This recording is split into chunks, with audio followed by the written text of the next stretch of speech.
Hello les freelancers et les freelanceuses, j'espère que vous allez bien, j'espère que vous allez très bien.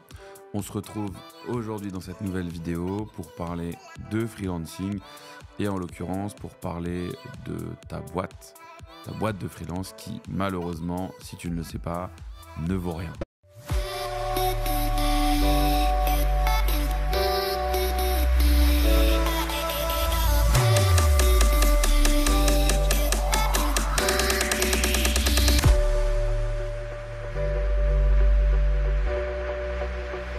Alors dans cette vidéo, on va parler de la valorisation de l'entreprise d'un freelance.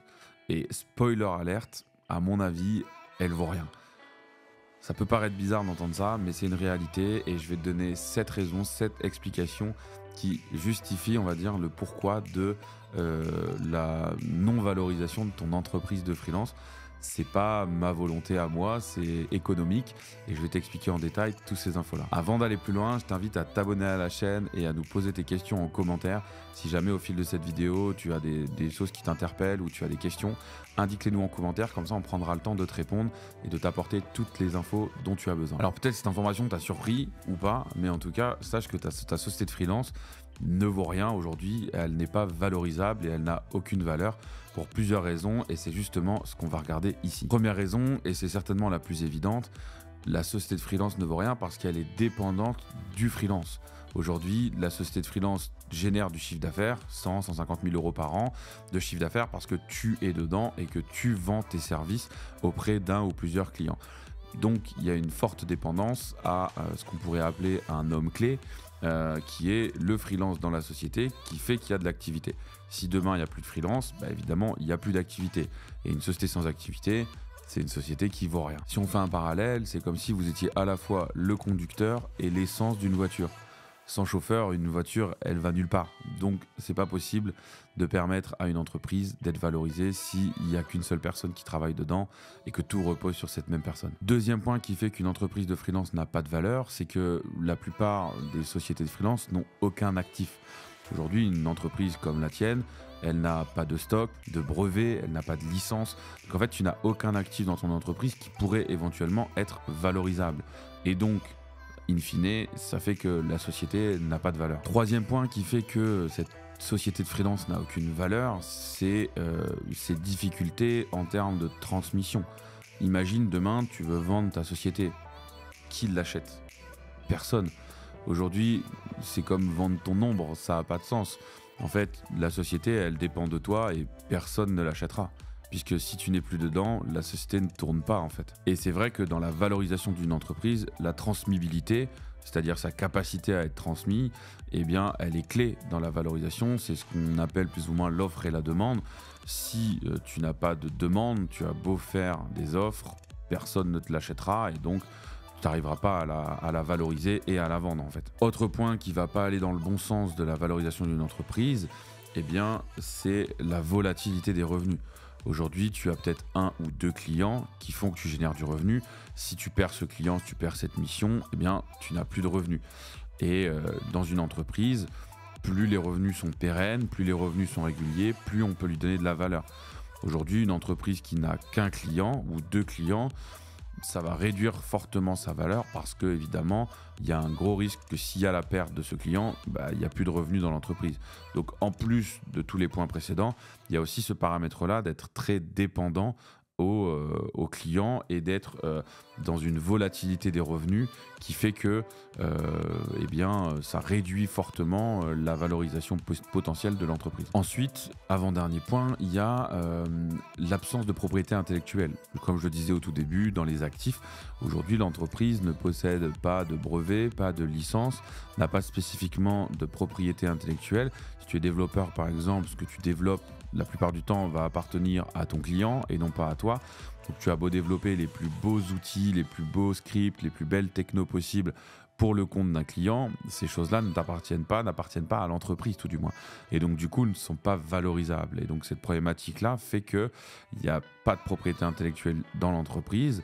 Et donc encore une fois, on en revient au fait qu'il n'y a pas d'actifs et donc pas de valorisation possible. Et enfin, dernier point, c'est l'évolution rapide du marché qui fait qu'aujourd'hui, ton métier et les prestations que tu fournis pour un client seront peut-être obsolètes dans 5 ans ou dans 10 ans, puisque notamment dans l'IT, le marché évolue très vite, les technologies, les métiers changent très vite, et donc du coup, peut-être que demain, tu n'auras pas cette possibilité d'évoluer, et donc c'est aussi un facteur qui fait que aujourd'hui, ta techno est demandée, mais peut-être que dans 5 ans, elle ne le sera plus, et donc l'entreprise n'aura plus forcément d'activité, à condition que tu puisses suivre cette tendance et évoluer.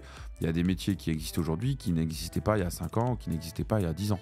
Donc c'est aussi un facteur d'instabilité économique, on va dire, pour l'entreprise, et donc qui va également venir réduire la valeur potentielle de ton entreprise. Alors après ce portrait très sombre dressé d'une entreprise de freelance, je peux le comprendre.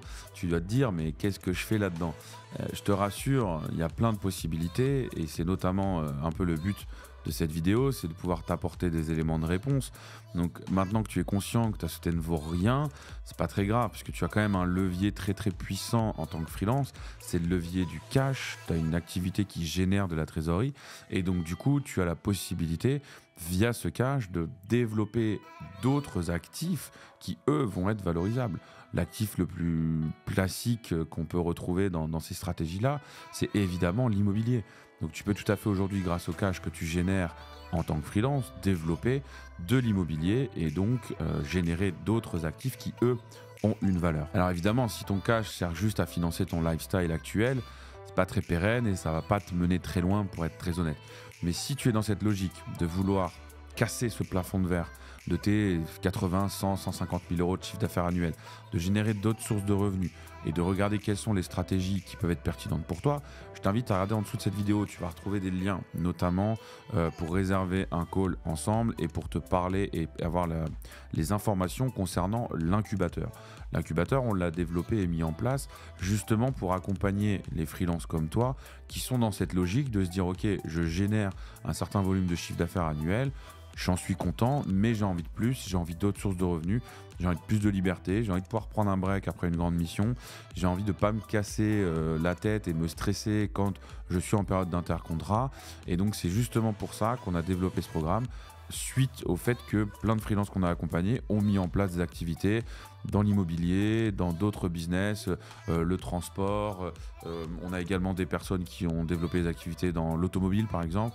Voilà. Et donc l'idée de l'incubateur, c'est justement ça, pouvoir t'accompagner dans la mise en place de cette stratégie sur une durée d'1 an, avec tous les leviers qui vont être adaptés à ton projet et à ta situation. Si c'est quelque chose qui t'intéresse, regarde en dessous de la vidéo, tu vas retrouver les liens, tout ce qui va bien en termes d'informations. Réserve un call ensemble, comme ça on en parle et on voit ce qu'on peut faire tous les deux pour ton projet. Si également tu as des questions par rapport à ce qu'on a pu voir dans cette vidéo, n'hésite pas à nous les mettre en commentaire. On prendra le temps de te répondre et de t'apporter toutes les informations. Si tu as apprécié, n'hésite pas également à nous mettre un like et à t'abonner pour ne pas rater nos prochaines vidéos. Moi, d'ici là, je te dis à très bientôt sur la chaîne de freelancer.io. Prends soin de toi, porte-toi bien et à très bientôt. Ciao.